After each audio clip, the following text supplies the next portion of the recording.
Today is a bit of a switch, so occasionally God will do this where I have something planned the first of the week, and late in the week he tweaks it sometimes or changes the order or the main idea. This week, Thursday afternoon, probably 1:30, I just really sensed God's like, hey, just completely scrap what you've got planned for Sunday, and here let's do something totally different, which is always fun for me. That late in the week to have no idea what we're talking about 3 days from now. But God made it happen. So today we're going to talk about fear, because that seems to be a pretty prevalent topic. If you've been living under a rock, you probably should have stayed there. Okay? Because if you're just now coming to consciousness, you're thinking it's literally the end of the world if you watch the news for 10 seconds. So this coronavirus thing, it's real, and there may be reasons to be concerned. And fear, let me just say this, and I'll mention this off and on. Fear is a normal, natural human emotion. So this is not saying don't ever be fearful. It's not saying you're never going to experience fear. But here's what we are saying. If you let fear run your life, fear will ruin your life. If fear goes unchecked in your life, it will wreck your life. That's what we're going to try to communicate this morning by looking at what we're going to call the 4 dangers and changers of fear. Think about what's something now, let's think like before this last couple of weeks here, but pre-coronavirus, if we can even think in those terms anymore. What is one of your greatest fears? Maybe it's snakes, like Indiana Jones, Maybe as a kid you were afraid of the dark. Maybe you still are. I don't know. Maybe it's heights. Maybe it's spiders. The number one fear, according to studies, and this has been for years and years and years now, is public speaking. So I've clearly never had that problem, right? Because I'm doing this right now. And even as a kid, I did 4-H speech contests at like 5, 6 years old. And just never had an issue for some reason. I'm not like a super, super outgoing kind of person, but it's just something that I'm just not really that fazed by. That's the number one fear, even more than death. Like, I'd rather die than speak in public, is what the statistics tell us. And so as the news this week about COVID-19 has increased, it seems that fear has also increased. If you've been to the store this week, you have seen the effects of what fear can do, what mass hysteria and panic can do. I had to go to the store yesterday just for a few normal items, okay? I'm not trying to buy stock in Charmin, okay, or Purell. Not doing that. I just had to go for regular stuff. And it's amazing how the entire cereal line was completely empty. Like, not even one little Captain Crunch was left. It's all gone. It's weird to see an entire section of the store gone, like bare. But that's where we're at. That's what we're facing. And it's really driven by crazy amounts of fear. Again, fear can be normal, but if you let it run your life, it will ruin your life. If it's left unchecked, it will wreck your life. So we're looking at 4 dangers and changers of fear. And to do that, the 4 dangers are going to spell out the word fear. So we're going to use this acronym or acrostic, however you want to phrase that, to look at 4 dangers of fear. And then every one will also be accompanied by a changer, a fear changer. How we can kind of keep fear in its proper place. How we can keep it from overwhelming us completely. So we're going to get to 4 of these dangers and changers of fear. The first danger of fear we're going to talk about for a few minutes here is that fear can cause us to forget. Fear can cause us to forget. Fear can be blinding. Fear can be disorienting. Fear can keep us from seeing what's obviously right in front of us. It just so clouds our minds and our emotions and our judgment that we don't maybe make rational decisions, hence the empty shelves in the store, because we're just blinded and overcome with fear.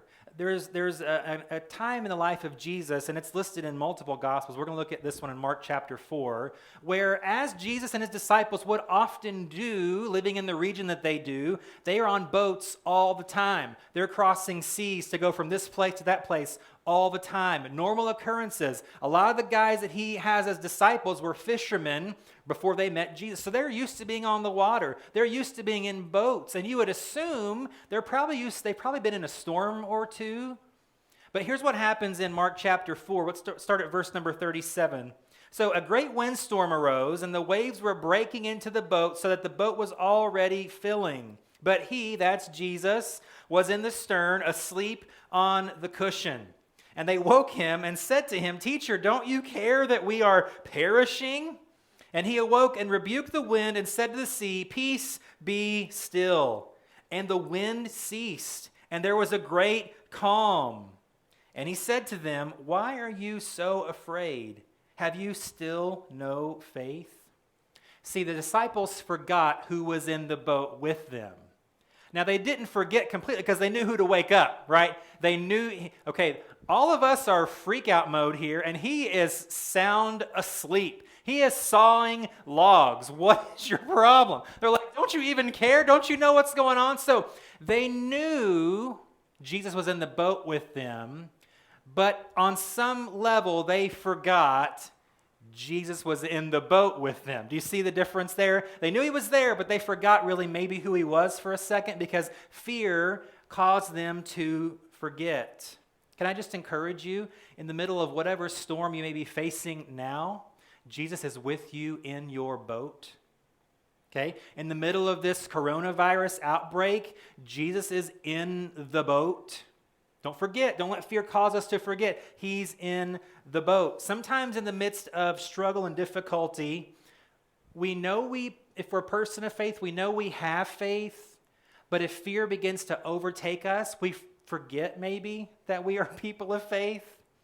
We forget the confidence that we can have in Jesus, the faith that we can have in him, the protection that we have through him. We forget. It's easy to do. So today's just a simple reminder to not forget. Remember, Jesus is in the boat with you. And so then, if that's the danger, the number one fear changer is the opposite then. To remember.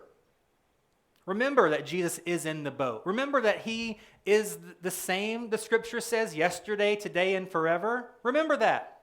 Let's go to Psalm 103. I like this, the way it phrases this in the English Standard Version. Psalm 103, verse 1. Bless the Lord, O my soul, and all that is within me, bless his holy name. Bless the Lord, O my soul, and forget not. You could say remember there. All his benefits. What are the benefits? He forgives your iniquity and what? Heals all your diseases. Does that include coronavirus? I would assume so. It says all there, okay? I would assume that means even this, all right? Who redeems your life from the pit, who crowns you with steadfast love and mercy, who satisfies you with good so that your youth is renewed like the eagles.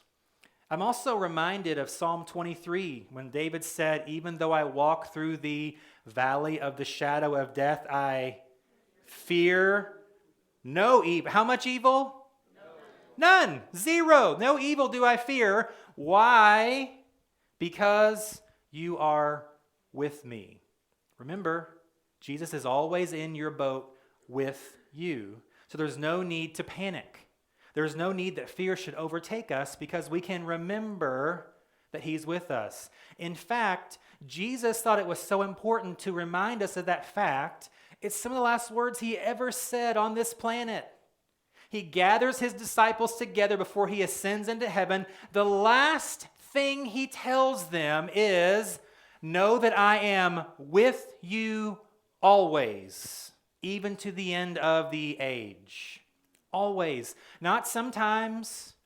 Well, if this virus breaks out, dudes, I'm out. It didn't say that. He makes no secondary option here. Well, if this happens, I can't handle that, so you're on your own. Or if this gets too big, I don't know if I can take on that much pressure. He says, I am with you always. And it was so important to him. It was the last thing he ever said on this planet. I am with you always. So when fear tries to get us to forget that truth, we have to fight that danger with this fear changer to remember what God has said, what he's already done. When you're faced with an impossible situation, when you're faced with a difficult decision, when you're faced with an unexpected problem. See, this is not just coronavirus related, okay? It brings up this topic because it's a hot button issue, but this is a topic that will be part of the rest of our lives.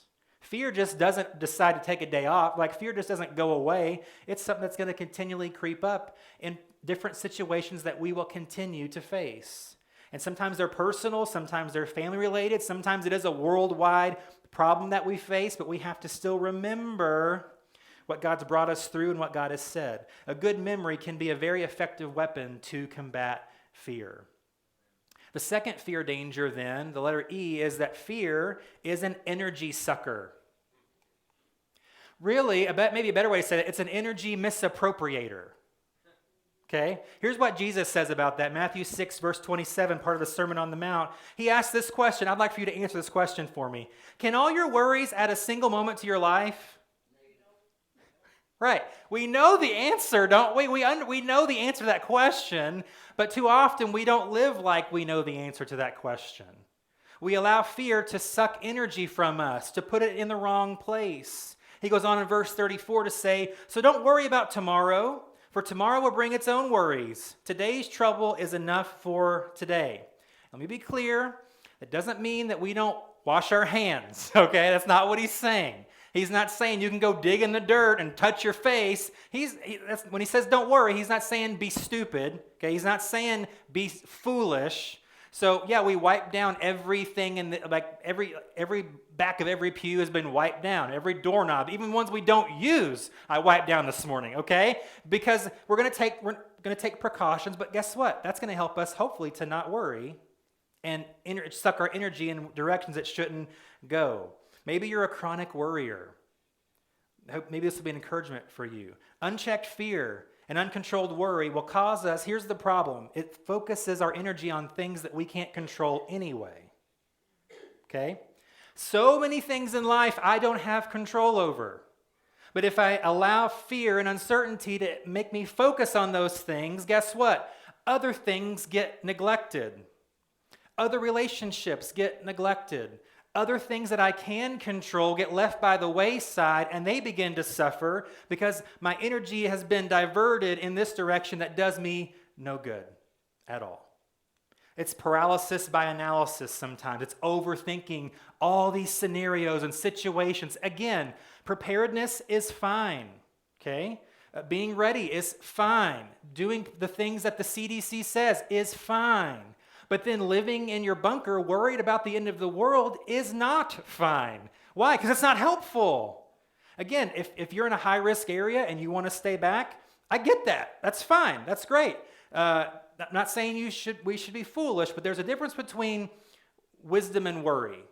Those are different things. So we want to find the balance here to not pull our energy from what's important so that then the other areas of our life begin to suffer. So to fight this fear danger, the number 2 fear changer is we must adjust. We must adjust. What does that mean? A couple scriptures here. Romans 12, verse 2. Paul says this. He encourages us, don't copy the behavior and customs of this world, but let God transform you into a new person by changing the way you think. Then you will learn to know God's will for you, which is good and pleasing and perfect. So what Paul would say, if he were here right now and he were giving us instruction on how to deal with this, he would say, if you're a person of faith, you can choose to freak out like everybody else, or you can allow the Holy Spirit to help you change the way you think. You can adjust. You can approach it differently. You can approach it in a more healthy, balanced way. Because all the worrying in the world isn't going to stop coronavirus, okay? If there were, we would have already put like a bunch of worry into a huge missile and just blown it into the atmosphere, okay? That's not how it works. And so Jesus and Paul would say we have to change the way we think. The Holy Spirit will help us to make those proper adjustments to fight fear. And here's one simple, it's very clear here in Philippians 4, one simple adjustment strategy. It seems very obvious. You're going to roll your eyes as you're reading this. Like, okay, Stephen, how basic can you make this? But it's a good reminder. Here we go. Philippians 4, verse 6. Don't worry about anything. Instead, pray about everything. The world needs this life verse right now. Okay? Like we desperately need to put that up everywhere. Don't worry about anything. Instead, pray about everything. Tell God what you need and thank Him for all He has done. So it connects with the previous thing about remembering, okay? Then you will experience God's peace, which exceeds anything we can understand. His peace will guard your hearts and minds as you live in Christ Jesus. We need guards for our hearts and our minds to push back fear and put it in its proper place. And prayer is an adjustment tool to help us to do that. So it says, instead of worrying, pray. So when faced with a difficult decision, don't worry, pray. When faced with uncertainty, don't worry, pray. When you face an unsurmountable problem, don't worry, pray. When you have maybe a diagnosis that takes you off guard, don't worry, pray. When you read the news or watch the news or listen to the news, don't worry, pray. Prayer is a way more effective tool because it actually does something, and worrying just sucks our energy from us and puts it in an improper place. So we have to adjust the way that we think and react, and we can do that through prayer. The third danger of fear is this, and it kind of follows an order here. So fear can lead to apathy. The A there is apathy. Sometimes this is due to the previous danger. If so much of your energy is sucked out of you through fear, you can just become kind of blah about everything. I don't know.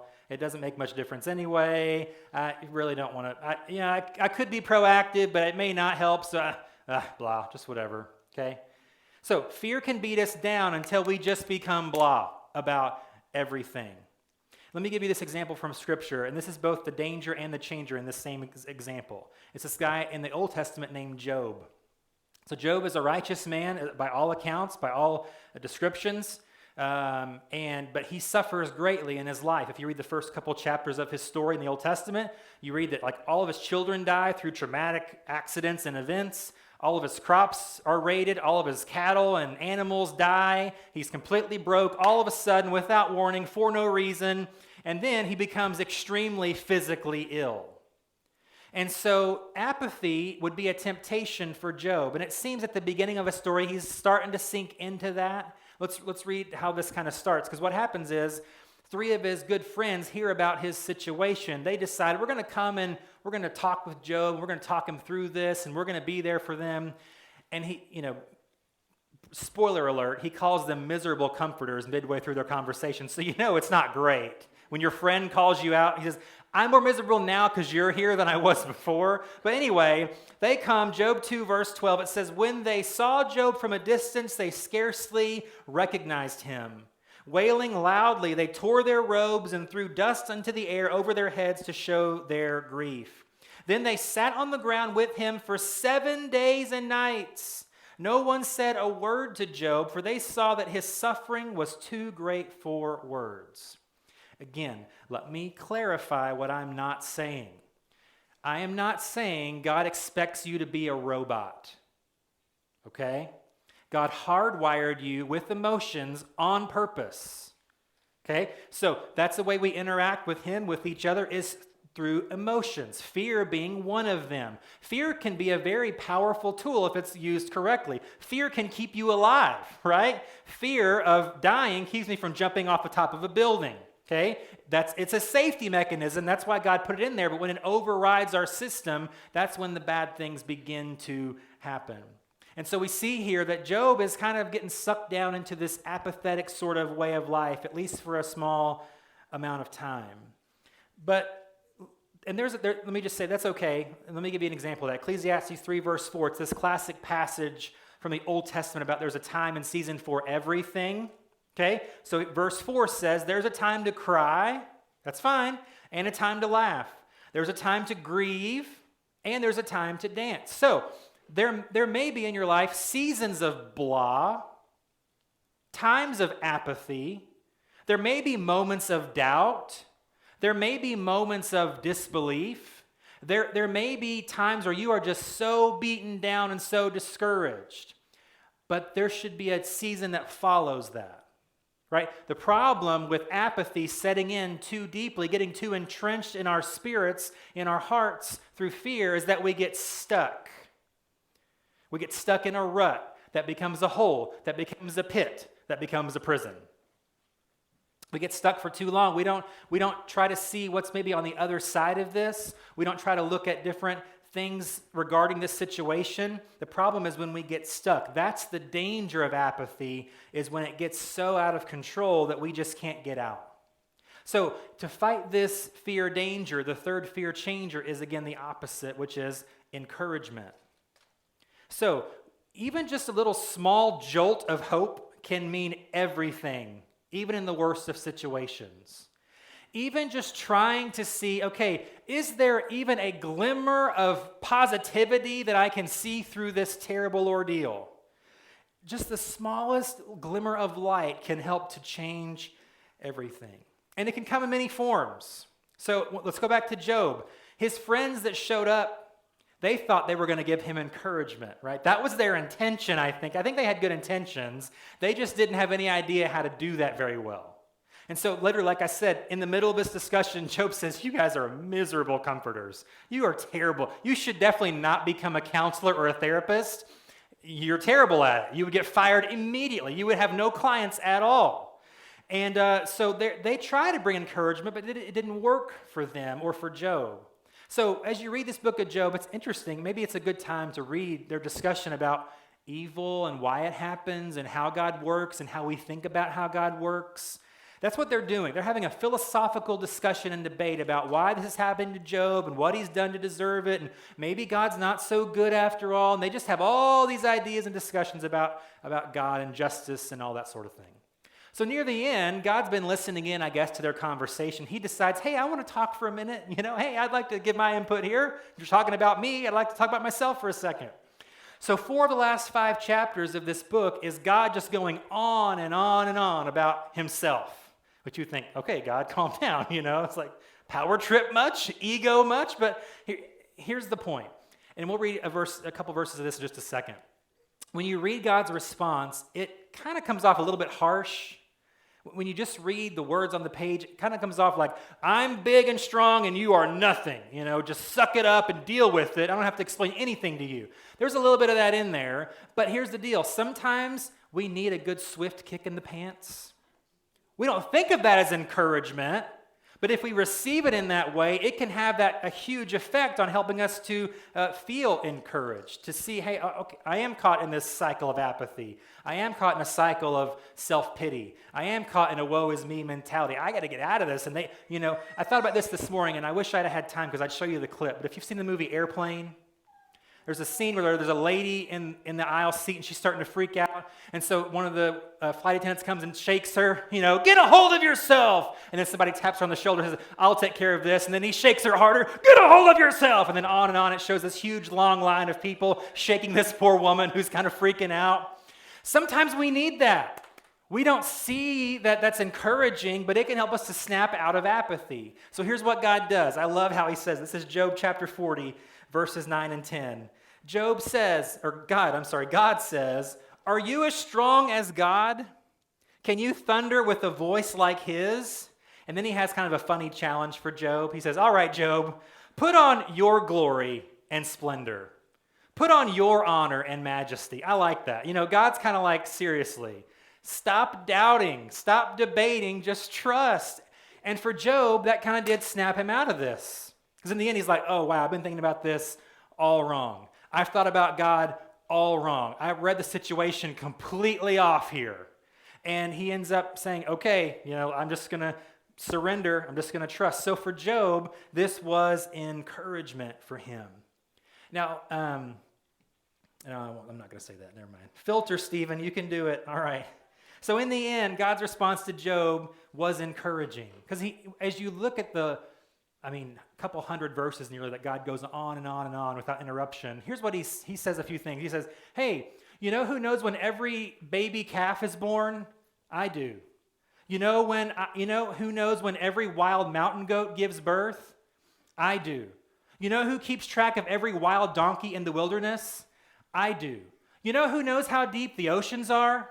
I do.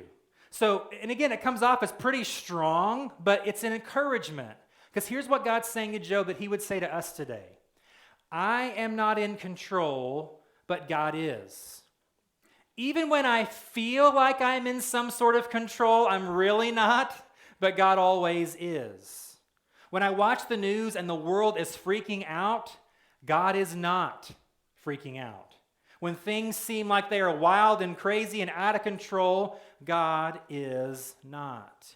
We can get ourselves out of this apathetic sort of spiral if we remain encouraged by who God truly is, by exercising our faith to know and believe who he truly is. God is not thrown off by a news headline. God is not thrown off by a virus.